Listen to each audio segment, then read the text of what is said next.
ইউপিএসসির চেয়ারম্যানের পদ থেকে ইস্তফা দিলেন মনোজ সোনি। তবে ইস্তফা দিলেও তার সেই ইস্তফা পত্র এখনো গ্রহণ হয়নি। পূজা বিতর্ক নাকি তিনি আধ্যাত্মিক কাজে সময় দিতে চান। ইউপিএসসির চেয়ারম্যানের এই ইস্তফা নিয়ে ইতিমধ্যেই উঠছে একাধিক প্রশ্ন। ইউনিয়ন পাবলিক সার্ভিস কমিশন বা ইউপিএসসির চেয়ারম্যান পদ থেকে ইস্তফা দিচ্ছেন বা ইস্তফা দিলেন মনোজ সোনি, এই খবর কিন্তু একেবারে এই মুহূর্তে ভাইরাল বা ট্রেন্ডিং। রাষ্ট্রপতির কাছে তিনি তার পদত্যাগ পত্র ইতিমধ্যেই পাঠিয়ে দিয়েছেন। সূত্রের খবর, ব্যক্তিগত কারণেই এই সিদ্ধান্ত নিয়েছেন তিনি।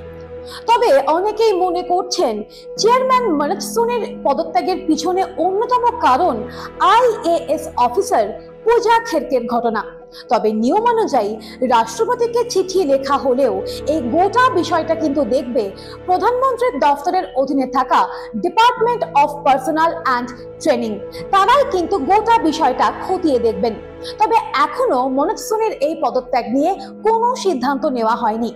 তবে সোনির ঘনিষ্ঠ মহলের দাবি, পূজার ঘটনার সঙ্গে তার এই ইস্তফার কোনো সম্পর্ক নেই। এর আগেও মনোজ কিন্তু পদত্যাগের কথা বলেছিলেন।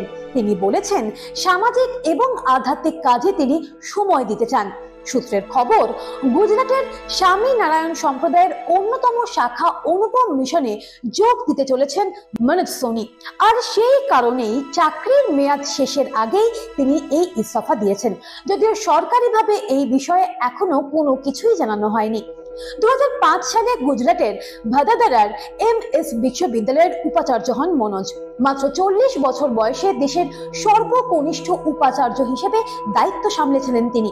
রাজনৈতিক বিশ্লেষকদের দাবি, প্রধানমন্ত্রী নরেন্দ্র মোদীর অত্যন্ত ঘনিষ্ঠ হিসেবে পরিচিত তিনি। 2023-এর 16 মে ইউপিএসসির চেয়ারম্যান পদে তিনি দায়িত্ব নেন। তবে তার এই মেয়াদ শেষ হওয়ার কথা 2029-এর মে মাসে। যদিও এই মেয়াদ উত্তীর্ণর 5 বছর আগে ইস্তফা দিলেন মনোজ। 2017 সালে এই কমিশনের সদস্য হয়েছিলেন তিনি। সম্প্রতি প্রশিক্ষণপ্রাপ্ত আইএএস অফিসার পূজাকের বিরুদ্ধে প্রতারণার অভিযোগ ওঠায় স্বাভাবিকভাবেই প্রশ্নের মুখে পড়েছে ইউপিএসসি। একটা মারাত্মক অভিযোগ, ভুয়ো মেডিকেল সার্টিফিকেট এবং ভুয়ো ওবিসি সার্টিফিকেট জমা দিয়ে সিভিল সার্ভিসের পরীক্ষায় তিনি সুবিধা নিয়েছেন। ইতিমধ্যে এই ঘটনায় এফআইআর দায়ের করা হয়েছে ইউপিএসসির পক্ষ থেকে। আর তার মধ্যে এই পদত্যাগের খবর। সাধারণ মানুষ এই ঘটনার জন্য ইউপিএসসিকেই দায়ী করেছে। তবে সেই কারণে কি পদত্যাগ মনোজ সোনির, সেই নিয়ে কিন্তু একটা বিতর্ক থেকেই যাচ্ছে।